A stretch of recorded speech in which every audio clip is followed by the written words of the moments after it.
Is this working? Your mic? Are we hearing okay on my mic though? I can move it. I'll move it a little closer to the source. There we go. Is that a little better? Okay, great. Now I'll just hand you the mic. Yeah. Thanks, everyone. Before I get started, I want to have an extra special thanks to the Career Services team that put this together. They're super professional. And you saw the picture of Career Exploration Day. And I just have to say personally, as someone that was there, that was one of the most energetic events we've ever had on campus that I've been to. People came and just dropped their jaws to see how many employers were there, how many students came out. And so if you saw that, go to that. It's really good. I also want to add a special plug for Climate Chats with Chu. I saw 2 of them listed on the events page. If you don't know who that is, Ed Chu is kind of like Anthony Fauci for the environment. So he works for the Environmental Protection Agency. He's worked for 5 presidents. He's a very insightful and wonderful person, and he's here with us just for a limited time. So there are 2 that I saw listed in October. I'll be there. I hope to see you all there too. But all of our events are great. So please do take advantage of them.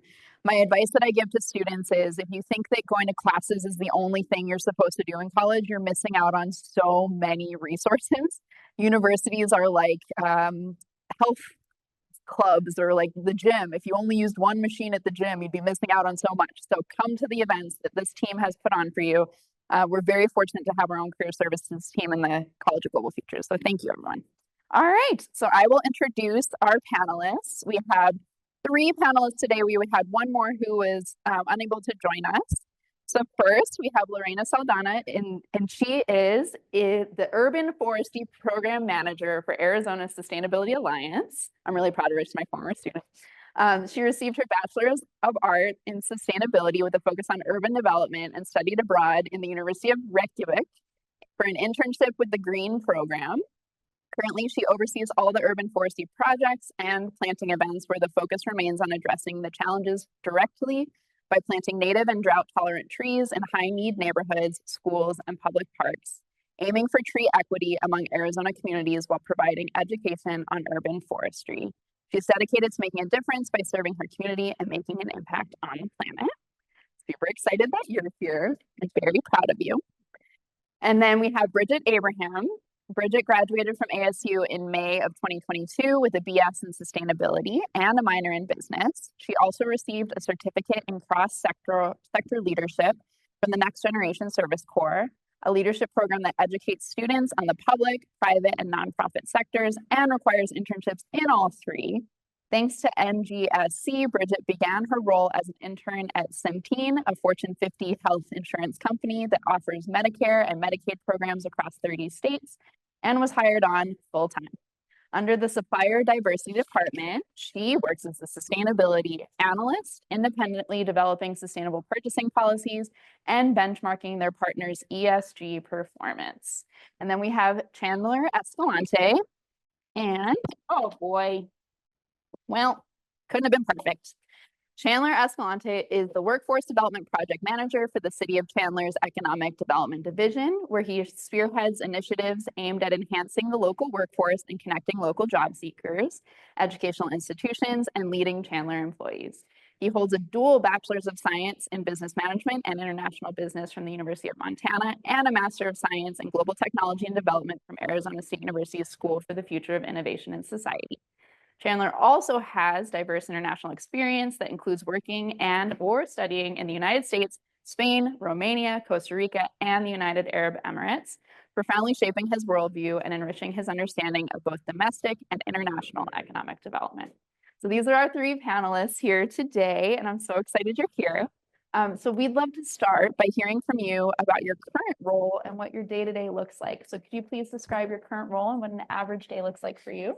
Yeah. Hi, everyone. My name is Lorena Saldana, Urban Forestry Programs Manager with a nonprofit organization, Arizona Sustainability Alliance, AZSA for short.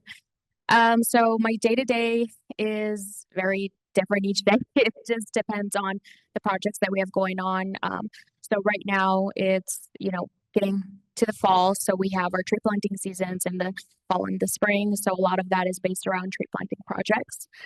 So a lot of that is focused on doing tree planting, volunteer events at schools, parks, residential. So that takes up a lot of it. I oversee all of the urban forestry projects that we have. So we are receiving a lot of federal funding, multi-year projects that we're just kind of getting off the ground. So a lot of that is, doing some pilot projects. So a lot of meetings, but it's also really great because we're getting to do more like in person and on-hand stuff. And then the other part of it is I lead the Phoenix Metropolitan Urban Forestry Roundtable. So the roundtable consists of over 177 members. It's 4 different subcommittees, and these are basically everyone that's in the urban forestry sector. So we have municipalities, APS, SRP, nonprofit organizations like ASU. So just varies day to day. Hi, everybody. Hello. Hi, I'm Bridget. I second Lorena's point that it just depends on day to day. For our sustainable purchasing program, it is very new and it just started about 2 years ago. So at the moment, I'm currently presenting to all of our purchasing managers and letting them know what is sustainable procurement or purchasing, and ways that we can integrate it into every day of being more intentional in how we purchase. Some other projects include corporate sustainability surveys and finding ways to make sure that we can perform higher annually.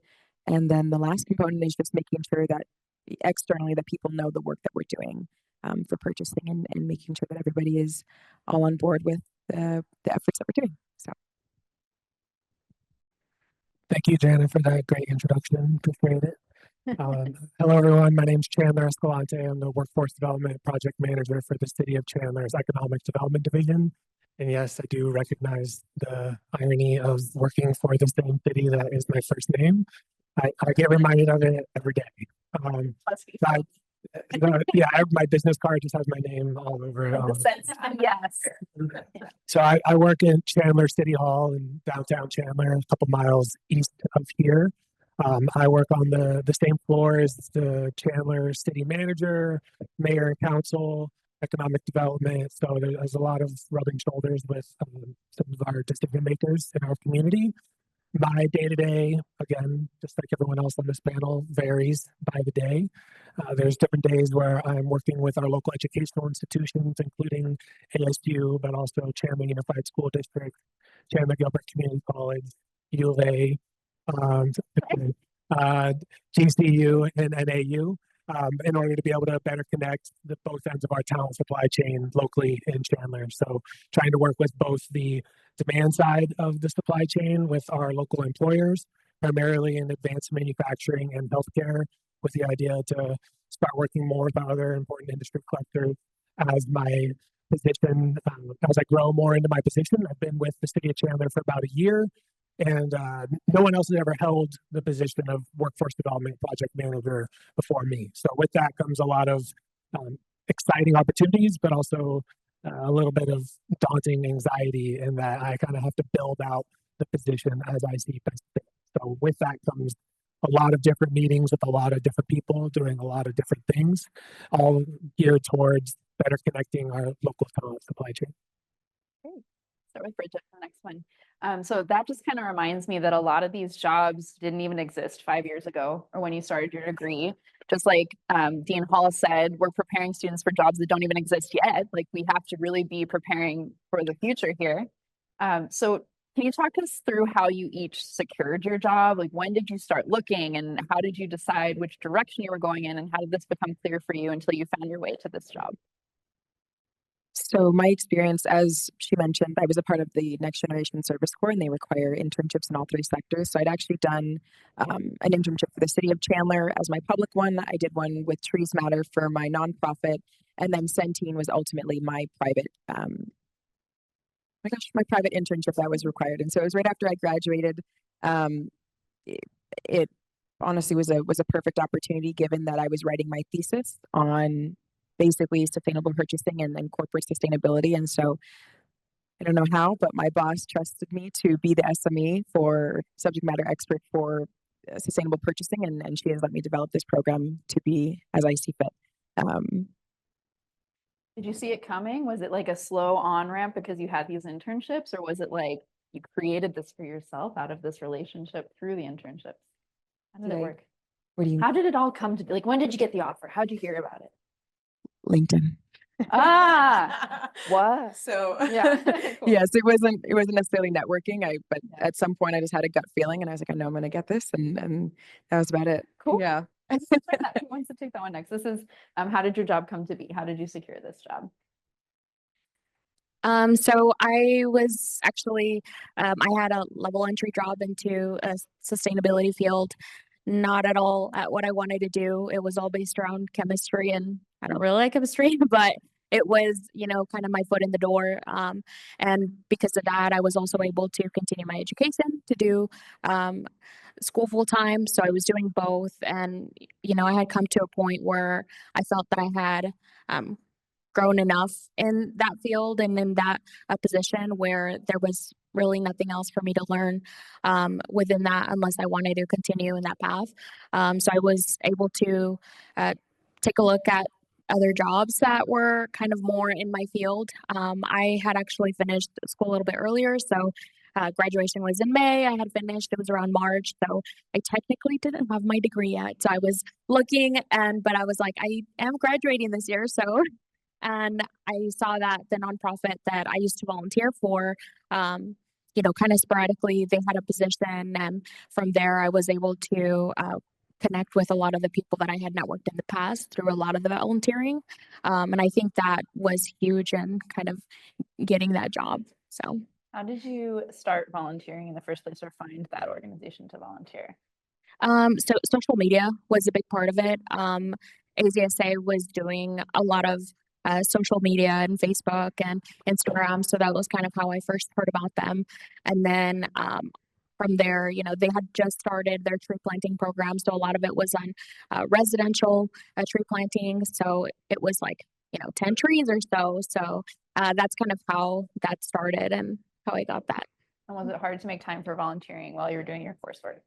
It was very hard because I was working full time and then I was doing school full time. And then I felt like I didn't have more to give. And I was like, I can't volunteer on top of that. But I think, a couple hours on a Saturday here and there, that was enough to kind of have people remember you. And it's like, yeah, I remember you came to the event. And that's kind of how a lot of that networking really helped out. Cool. All right. So Chandler, how did you secure the job? So my path towards becoming the workforce development project manager for the city of Chandler was nowhere near as smooth as I was hoping it was going to be. Never. It was not roses and daisies at all. I'm originally from Montana, like mentioned in my bio. So I moved to Arizona in August of 2021, never having been to Arizona, never having seen ASU in person, just moving based off of everything that I had heard and researched about the state and the university.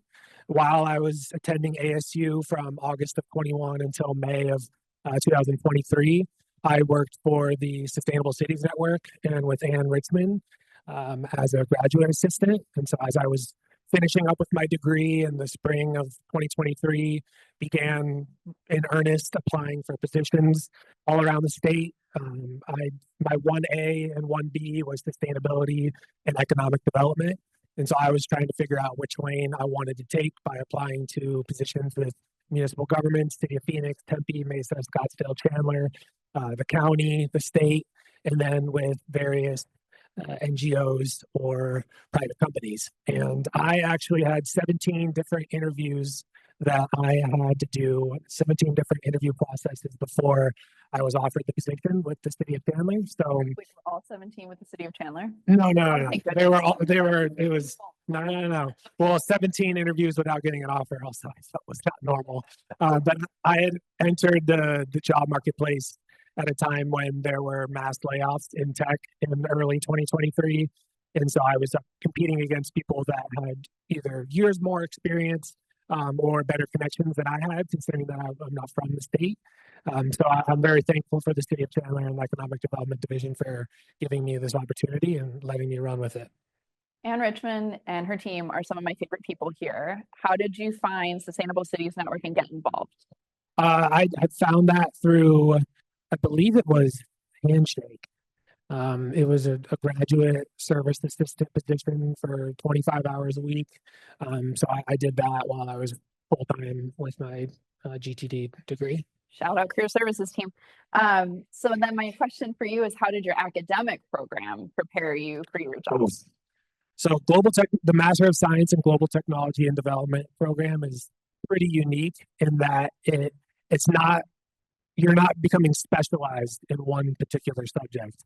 You're really learning about how different governments interact with their constituents, how different governments interact with other different governments on a global scale.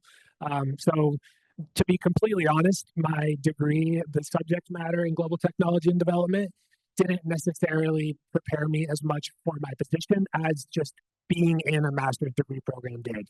Learning how to make the best use of your time, learning how to network, learning how to be able to take an opportunity and run with it and then connect it to another opportunity.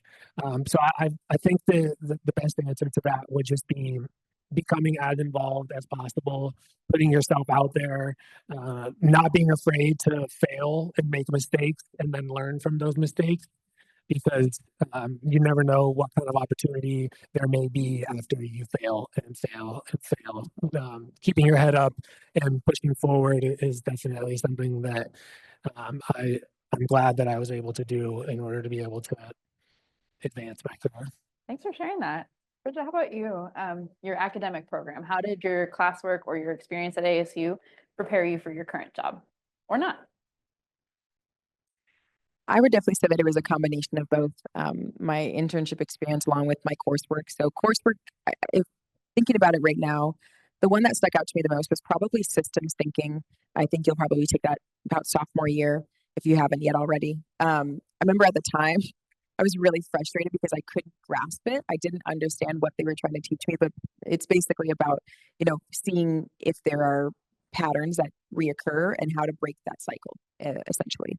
And so I think that's kind of the biggest thing of trying to understand how to break the cycle of, in my world of negative sustainability, or sustainability concerns, I guess, and ways to speak their language and propose sustainability in different ways. Definitely for coursework. As for just academics as a whole, absolutely internship experience, real world experience, 1,000%. And kind of as I mentioned, there were internships in all three sectors, and that way I was really I was really able to decide of, okay, I love nonprofit sector, but this isn't for me. Same thing for public sector, and that could definitely change throughout my career. But definitely internships and just making it a point to be very well rounded and involved in many different ways. So. Yeah. How did your program prepare you? I think with the Bachelor of Arts in Sustainability, it was vague enough where I was able to enter the field in sustainability to kind of get my foot in the door. So it, definitely helped because I didn't see myself being in the urban forestry field. I actually thought I was going to go into renewable energy. So luckily my degree prepared me to kind of equip for both of those. So I think that definitely helped. Courses like yours, really allowed me to kind of get comfortable with, real life, being with stakeholders and partners, corporate partners especially. I think those were definitely things that definitely helped out when it came to my job. That's so nice. One of the most rewarding parts of my job is getting to run this course that Lorena is talking about. We get to work with real world partners, and then the students create educational materials for their workforce. And before this panel started, I was telling the career services team that it was so cool this week because I was already emailing Lorena to ask permission to share her video with another corporate team working on sustainability because her video was so good. And then I see like her name in two places in my inbox. I'm like, that's right, we're on the same panel tomorrow. That's like so cool. And so one of the most rewarding parts of my job is getting to connect students to real world experiences like that. And I'd love to know what kind of aha moments or like really genuinely warm experiences you all have had in your job so far, the most rewarding part of your jobs so far. And you can start, yeah, the mic. Yeah, I think the most impactful part of my job is also the most rewarding. So a lot of it is, focused on increasing the tree canopy cover, aiming for tree equity in underserved communities. So we definitely get to see the impact immediately. I think there's many jobs out there you don't really get to see a lot of that impact, but we do, because we get to work with a lot of the students at the schools when we do tree plantings there. We work with parks and recreation with different municipalities, so we get to see the impact that it has on them, and it also has on the community. So I think that's definitely the most rewarding part of it, and it also just makes me want to continue to find more funding to get more trees on the ground, so that way we can continue to increase the tree canopy cover. Awesome. Really quickly, what's tree equity? So tree equity is, I don't know if anybody here has heard about like the tree equity score. There's a map.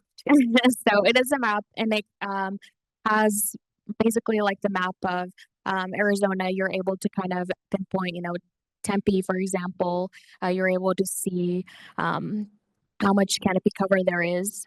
So that also takes into account a lot of the demographics. So people of color, seniors, people that are under 18, it kind of takes all of that into account, and then it gives you a score.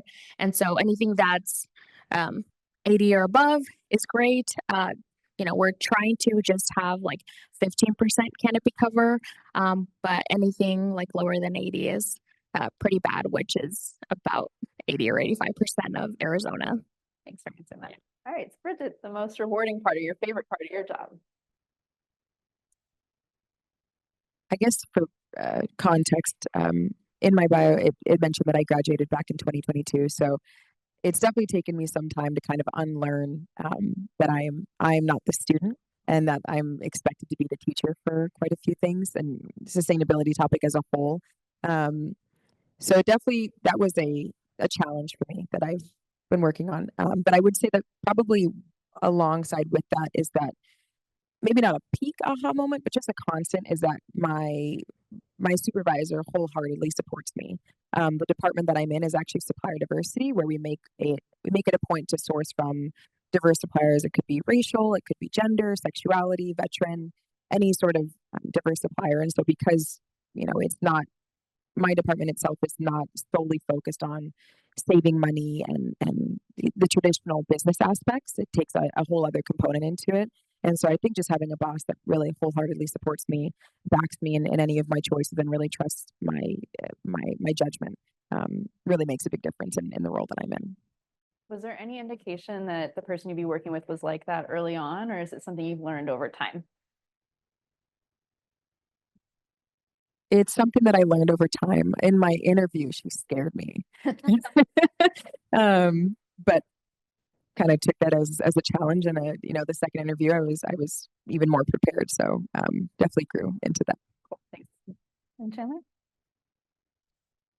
When it comes to the most rewarding part of my job, of working in the workforce and economic development space, I definitely think that it would be being able to be an intermediary between our schools and the students that are being educated and trained by our schools and employers. Because believe it or not, our universities, our public schools, our community colleges, and our trade schools don't always communicate with the employers that are being hired by the students that are being developed. So being able to get certain parties to sit at the same table and work on developing a static curricula, or work on developing a new training course in order to get students well-paying jobs that are meaningful for them, I think has been the most rewarding part of my job.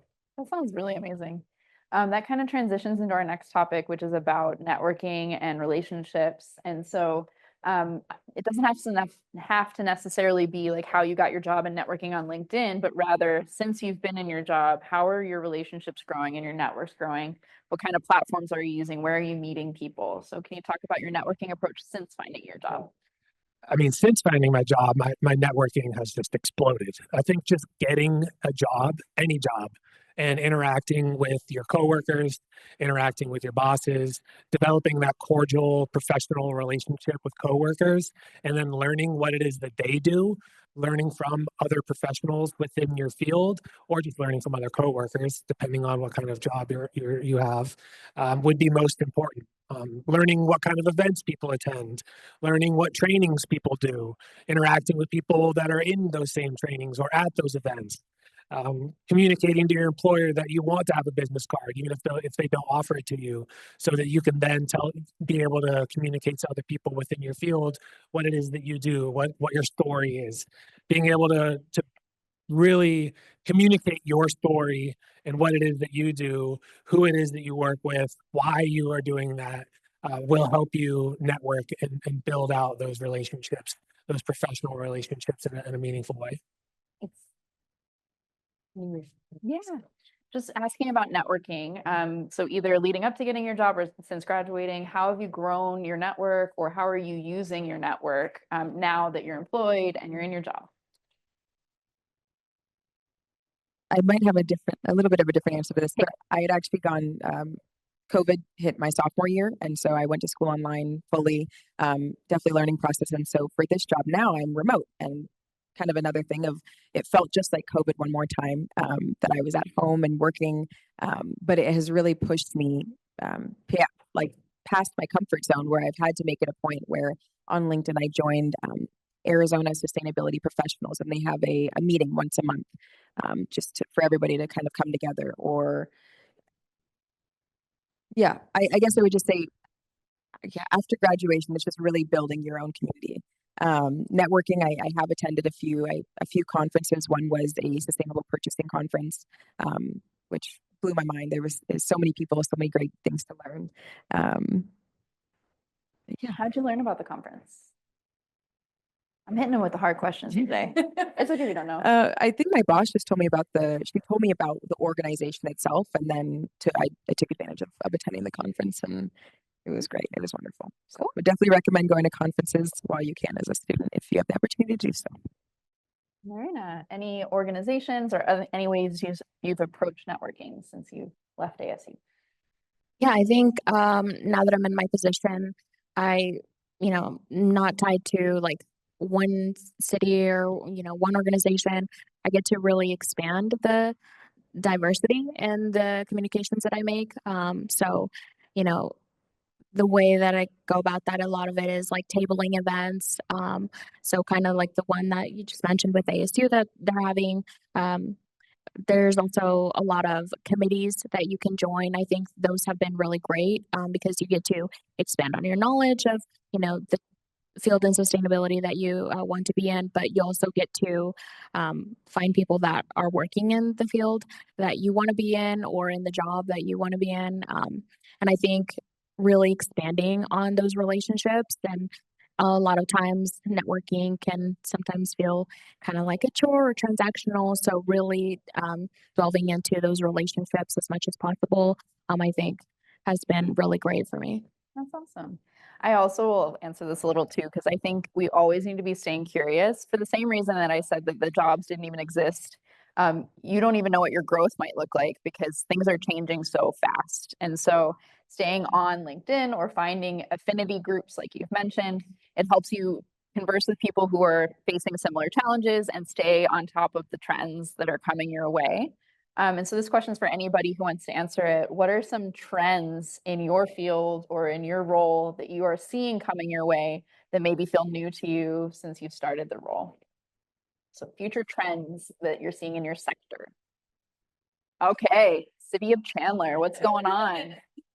So this is mostly geared towards manufacturing, healthcare, information technology, and software development, which are the key industry clusters of companies that I work with in my position. And it feels a little bit traitorous to say with not being here at ASU, but the trends that our employers are moving toward, they're skills-based hiring, not so much solely degree-based hiring. There's like an idea of breaking through the paper ceiling of degrees and diplomas. As someone who has 2 bachelor's degrees and a master's degree, I still pride myself on having attended ASU, and I love ASU for that, and I love the University of Montana for that. But our employers nowadays are moving more towards what kind of skills can you demonstrate that you have? What certifications is it that you have? So Obviously, there's still a focus on the degree and the knowledge that you gain from the degree and the experiences that you get from a bachelor's degree or a master's or a graduate or a doctoral degree. But being able to supplement that with other certifications or with other skills that you might be able to develop through networking is definitely something that employers are moving towards, and is definitely something that I would recommend all students across university settings, community college settings, trade school settings, being able to demonstrate and communicate to employers what it is that you can do and what value you can add to their organization beyond just a degree is very much important and will continue to be important going forward. Nothing to add yet? Keep it going. Any trends you're seeing in your field? Yeah, I think in the urban forestry space, especially, we're seeing a lot of push in workforce development. That's really great, and I think really big and different that we've seen in the past. I think when I was, exiting school and kind of getting into the positions that I wanted to be in, it was really, really hard for me to kind of get my foot in the door, and it almost kind of felt impossible. Sustainability is still kind of considered like a newer field, but now we're seeing so much focus on workforce development programs, reaching out to students even like in high school where we have programs and internships that are able to help them and assist them in getting just started in their career path in sustainability, especially in the urban forestry space. We are getting a lot of federal funding, Inflation Reduction Act funding that's coming in. I think ASU even has a project where they were able to get new positions, and that was all because of that funding that's coming in. So seeing a lot of that focus has been really, really empowering. And I think if you're wanting to get into that field, now is definitely the time to do it. Yeah, that's right. It's the time. Do you have anything in your heart? You don't have to. Super short, but when we've hired on two more interns in my space at the time that I've been there. And the difference between the one that we've had this summer and the one last summer, and I remember my boss just telling me about it, that it was really a matter of showing that they were involved and showing that they were invested not only just in school, but that they had multiple different facets. And I think Chandler talked on this, but internships and clubs and just a wide array of involvement and interests. So I think that just always following your heart towards the things that you like will compile a tool kit of skills. And so as long, like, you shouldn't feel like you have a checklist. I have to do this, this, and this, and then a job will be ready for me. You should be following your heart towards the things you like. And then all of a sudden you're telling a story that makes you ready for a job. So I think that's really cool. And so we did have a question submitted by the people who registered for this event that I think is insightful. What opportunities did you take advantage of in the College of Global Futures, like mentorship or internships, that were crucial in helping you attain your job? So you've already mentioned some, but before we have time for 2 more questions, and then we're going to open it up, I think. So any other last, take advantage of this if you can while you're here, things that you'd like to share? I'll start. So I think one of the things was the green program. So I found it through the ASU site, and the green program, it's outside of ASU, but it allowed me to do my internship abroad. And I think that was really huge in securing my first position. And it also helped me gain a lot of experience. So I think those are the things that you want to look into, and, financially, if it is possible, or scholarships, if those are available, definitely take that on. Yeah. And how do you find things like scholarships and opportunities like that? How did you find your program to go abroad? So I actually found it through the School of Sustainability, where you have open internships and volunteering opportunities. So I looked at that religiously when I was taking my classes. So seeing that was the first one that I wanted to really jump on and felt like it was really following me. What other opportunities should people take advantage of, or advice that you have? So you guys are in the College of Global Futures. Study abroad. During the College of Global Futures, you should be getting out into the world, taking advantage of the opportunities that CGF, SFIS, SOS, all of the different opportunities that exist, because they will help you. They will help you differentiate yourself from other people that you are studying with, from your peers. But again, do something that you want to do. Do something that interests you. Go somewhere that piques your interest. I studied abroad in Dubai for the World's Expo. That was in the end of 2021, beginning of 2022. And I actually, funny enough, have the distinction of being the first ASU student to get COVID while on a study abroad. Go you. So Rep those numbers.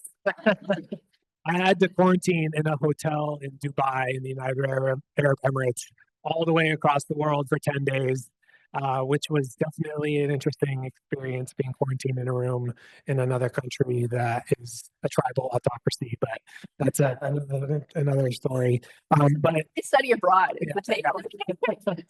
but thankfully, beforehand, there's a class that you take that prepares you for going abroad, prepares you for what you're going to be doing while you're there.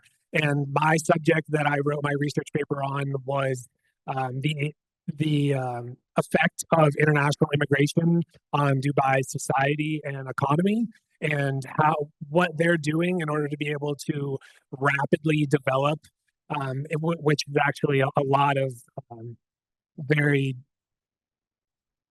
interesting ways of importing labor from Sri Lanka and India, and confiscating passports. And you guys can look into it. It's not as glamorous as Dubai and the UAE likes to make it seem. But being able to then communicate that to the interview panel at the city of Chandler when I was interviewing for my position, and communicate how I was doing boots on the ground, grassroots research and interviewing people on the streets, combined with some of that academic research, was definitely something that helped me get my position. So taking advantage of the opportunities that you're afforded by CGF and the schools within CGF is definitely something I would recommend. Thanks. Advice or things people should take advantage of in the college, or any advice you have? And then we're going to open it up to Q&A from the audience. Yeah, I think I would just emphasize kind of what I mentioned before, but really taking advantage of internships, starting early on. I think I started my sophomore summer, and then just kind of going from there, because that's really going to prepare you and let you know what you do or don't like, as well as maybe just taking like 1 or 2 classes outside of CGF. Yes. Just because it'll really open your eyes on what the potential is, and just additional interests such as business or art or anything like that. So just keeping an open mind with everything. I agree. I think that would make everyone really well-rounded for a very fulfilling life, to have a broad view of what we do here in the world. So now we'll open it up for some questions from the audience. We have about 15 minutes left. So what questions do you have from the audience and on Zoom too? I know we might have a chat. Ask us anything. We're fun. Yes. Is there anything not do at ASU that you wish you? Ooh, is there anything you did not do at ASU that you wish you had? Anyone? So for me, majority of my courses were taken online. So given the opportunity again, I would have definitely done it in person. I would have taken more advantage of the internships and the networking opportunities that ASU definitely has to offer. I think learning about those after I graduated was something where I'm like, well, I'm glad that, that's definitely there for the next students. But I think given the opportunity, I would definitely do those again.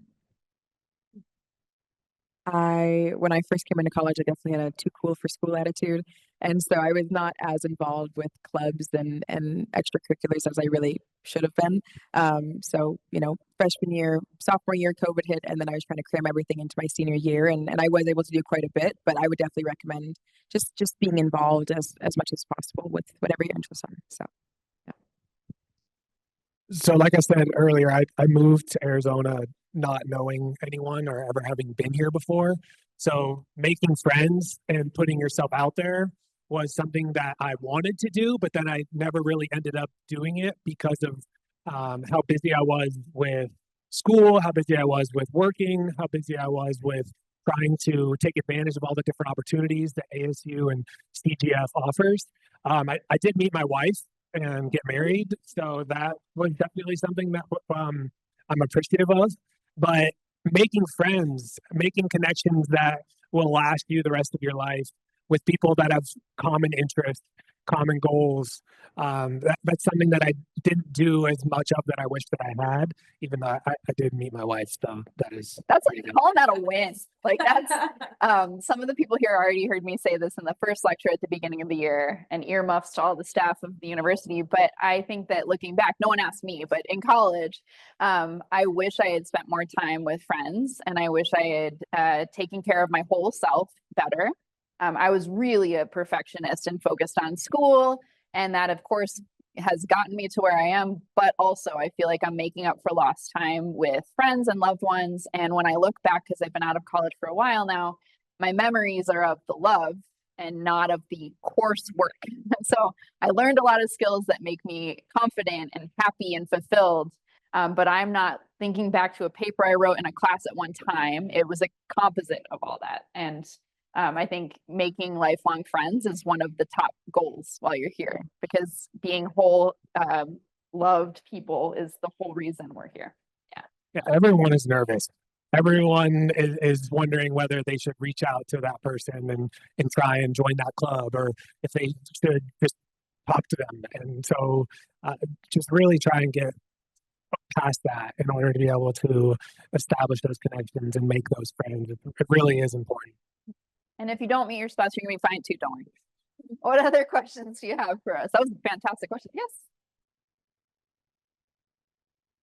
Ooh, what advice do you have for your slightly younger self? Because you're all still very young. I'm trying to think. I might need a second. That one's like that's deep. Yeah. Yeah. I would always play more. Like, I think we take ourselves very seriously, especially people who are going to school in COVID or getting stuck in a Dubai thing. We all are very serious. And so I think especially in our field, we need to find joy and play, because we can find ourselves feeling a lot of anxiety about the challenges that we're facing, because we are choosing careers that take on very big problems that in our lifetimes won't be solved.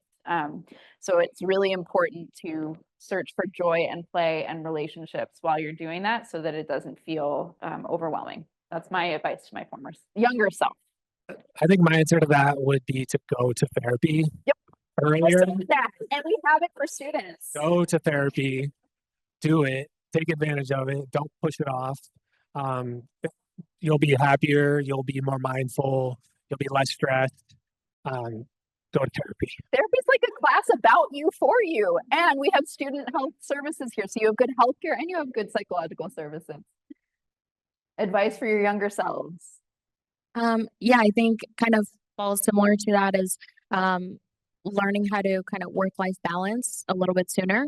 I think because I was that perfectionist and I, try to do too much and, take fast track courses. I would do like 4 at a time and then 4 the other half of the semester. So I think finding a better balance early on is really going to help you and make you more fulfilled in the future. So another take Yeah. your time. Time is like made up, and you're going to make it when it's supposed to happen. Also, earmuffs to the staff.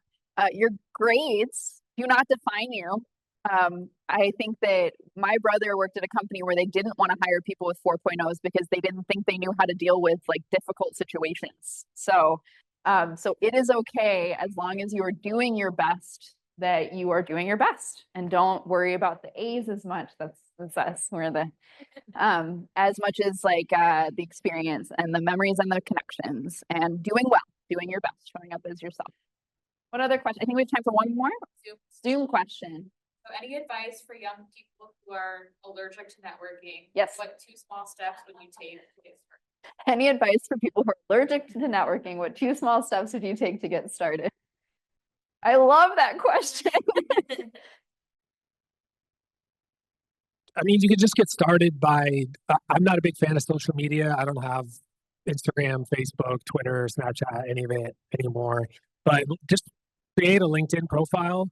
You don't even have to reach out to other people necessarily, but have a picture of yourself up, a little bit of information about your experience and your education, and just go from there. You know, it doesn't have to be something where you create it and then you send out 1,000 different connection requests. Just having it and being able to then look back on it and remind yourself of, you know, what those action words are to describe your experience, being able to better communicate your passion, just starting from there and taking it slow is a good way to get going.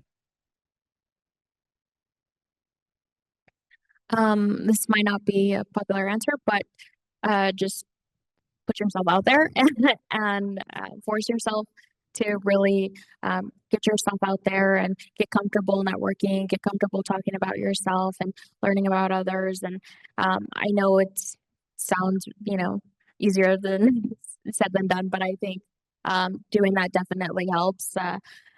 You know, when I was first starting my position, I hated networking. I hated public speaking. I didn't like any of it at all. And slowly putting myself out there and, you know, opportunities and tabling events, stuff like that, it definitely helped. And it gets easier just a little bit at a time. And after a while, it's not going to feel like, you know, you're allergic to it. So I hope that helps. Microdose it. Yeah. Do you have something? Yeah, I guess the main thing it was allergic to networking and baby steps to take, right? Yep. Here's 2 baby steps. 2 baby steps. I had so many thoughts. Now they're gone. Okay. I guess kind of along the same lines as you is really push yourself to do the uncomfortable, and it doesn't even have to be in the networking space. It can be just walking up to a friend, or, you know, I'm an only child, so I would have really benefited from like speech and debate, and that would have been something that really pushed me out of my comfort zone. That isn't necessarily directly related to networking, but ultimately helps you in you know, the social sphere and overall life. So, and I think also assume positive intent, assume that everybody else wants to either be your friend or wants to learn from you, or they want you're being receptive to them. So those would be the 2 pieces that I would give. I have many opinions about this, so I will take 2 minutes to talk about it. It is very important that your professors know you and know what you care about. It's very important. Like, I have 300 students a year probably, and I can write letters of recommendation for 15 of them well. And those 15, I'm able to support really well. Like, a job comes through and I'm like, that's for Lorena, you know, and that's so important, because if I know what you care about, I can show up for you. And if I don't know what you care about, I will care about you. I will do my best to give you feedback, but I won't be able to show up for you on your team as much. And so your network, it doesn't have to be just your professors. You have career services here, and not every college has that. You can start a relationship with them without needing anything from them. Like, you've already done it today, you're here. And so as long as you see those emails come through and you're like, do I have time for that? Yeah, let's do it. Let's make time for that. You're already networking. I am also super prolific on LinkedIn. And so I think that that's a space that's for education and networking. I think in the past, in like our generation, we only connected with people we knew, and we used it specifically for transactions of meeting people to get jobs. And in the past 5 years or 3 years, especially as Twitter has fallen into disuse, it's becoming more of a place to learn about things, connect with people you don't know, just to follow their updates and learn about what they're doing. And so I think younger people are like, LinkedIn is for the not me's. And I'm here to tell you it's a great way to start, because you can start really small and you can have your profile and then just be a lurker who's liking things and reading things. And then all of a sudden you're liking the same person's things over and over. And you're like, hey, just wanted to keep following you. Can we connect? And then you, like, a year later, you're like, hey, I noticed you have an internship and it's me and I'm that person. So like, you just build it over time without expectation or transaction, and then all of a sudden you'll see the fruits come back to you. You're kind of just sowing some soil and sowing some seeds. We have 3 minutes left. Are there any yes? Add something to that? Yes, please. So also, LinkedIn's really becoming more and more, right, Jen is completely Yeah. correct. Kind of become an addiction for many of the business people out there for jobs. So not only, you don't have to do too much getting started. So at your career level, just open the account. Yep. Like Chandler said, put your picture up, put an explanation about who you are and what you like. Then, as you're going through your college career, add projects. Yep. Add your projects to your LinkedIn. Those of us that came to LinkedIn late, we don't do that. and I, right? We don't do that. We don't do that at all. But I have two sons, 21 and 24, so I also understand that perspective. And most of their people have been asking him, what projects did you do? Yep. And while we built the resume up like that for him to have that after graduation, it should be on LinkedIn also. So we've gone back to build that in. It's a hassle and it takes a lot of time, unless you're you and you can build it as you go and make it easy. And it's just incremental steps. It will make a huge difference. And you can put your coursework on it. So I'm just going to recap for the people online. Build your LinkedIn profile, put your resume on there, put your projects on there. And you can start it incrementally instead of feeling like you have to sit down and do it all at once. And you can put skills that you gained in the class, like Lorena took my consulting based class, and you can write those skills on there. So great advice. Use Chat GPT. It makes it so easy. You could just type in what it is you've done, how you did it, who you did it with, and then 10 seconds later, you have your bio written for you. And then you obviously will need to go back in and put your own voice into it. But if you don't know how to do it, that's another great resource that can be used. Can I do a shameless plug? Yes, shameless plug. So my primary project with the City of Chandler and our Economic Development Division and our Workforce Development Initiatives is the Chandler Career Center. It's our newest virtual workforce development platform, similar to LinkedIn, Monster, Indeed, but specifically for getting a job in Chandler with Chandler employers. If you're interested in signing up and creating a profile in order to explore opportunities with Intel, NXP Semiconductors, Microchip, Oasis Behavioral Health, Dignity Health, Chandler Regional Medical Center, and then obviously more employers will slowly be onboarded on as I continue to reach out to them. You can do so at chandlercareercenter.com. Also, I'm co-leading a transferable skills workshop series with an ASU professor from the College of Integrative Sciences and Arts. 3 workshops, all being held in Chandler at the ASU Chandler Innovation Center. I have flyers that I brought here. If everyone wants to sign up, again, it's free, completely free. You can sign up. There's 3 different workshops that are being held: cultural proficiency in professional environments, which I am co-instructing, social media for business, and AI in the workplace and classroom. So if anyone's interested, again, chandlercareercenter.com. And then I'm going to have flyers for the Transferable Skills Workshop Series. Awesome. We're going to throw up some QR codes to, I think, our LinkedIn. And then we also have Beth, if you wanted to say anything. We're all finished here, but we're going to be at the reception next. Oh, look, there we are. If you add me, and even if I don't know you, I will accept it, because anytime I can help you, I will. So we'll leave that up while we walk out too. And from here, we'll pass it to Carolina. Yeah. All set. Thank you. So I'm gonna hog this for a sec before I pass it to Beth. But the person who said, I want 2 things to do for people who are allergic to networking, I'm going to tell you exactly what you need to do. Let's go. You need to reach out and schedule an appointment with people like us who are begging you to talk to us. I am not kidding you. I'm not kidding, right? All the faculty say the same thing. Come meet with us. Come talk to me. Come meet with us. And a lot of people don't. So if you want to know what to do, that is an easy step to take. I'm going to give you 2 things. Reach out to at least one of your faculty members and go talk to them. Just ask them about what it is they do and how they got interested in that. What advice do they have for people like you, and whatever other kinds of questions that you have. And then the same thing with us on careers. You do not have to have a specific question, but just come in and talk to us. And I will remember a couple students who came in and were just like, yeah, I just wanted to meet with you and I wanted to learn how do internships work? When do you think I should look for them? Here's what I'm interested in, blah, blah, blah. And I remember that person. And so when things come across my desk, I have somebody in mind to send them to. And I can't do that if I don't know who you are. So it's super important, even if we're just chatting about things that you're interested in. I might get something in my inbox tomorrow where they say, do you know any students who are interested in XYZ? And we get stuff like that all the time. So I just wanted to say that really clearly. That's what you need to do. If you need to come out of your shell and if you need to take a first step, those are the first steps I'd like you to take. So thank you very much. Let me give this to Beth so she can transition us to our next activity. And thank you to the panelists. Thank you. Hi, my name's Beth Volker. I know some of you from places like orientation and fall welcome and things like that. So hello, welcome back to campus. We're ecstatic to have you here. Please join us next we have a small reception out here.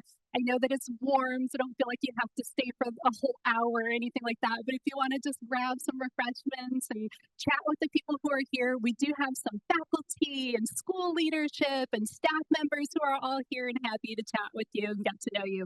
But it is our privilege to be able to work with your students. We hope that you have a really great time here at Family Weekend. Thank you very much.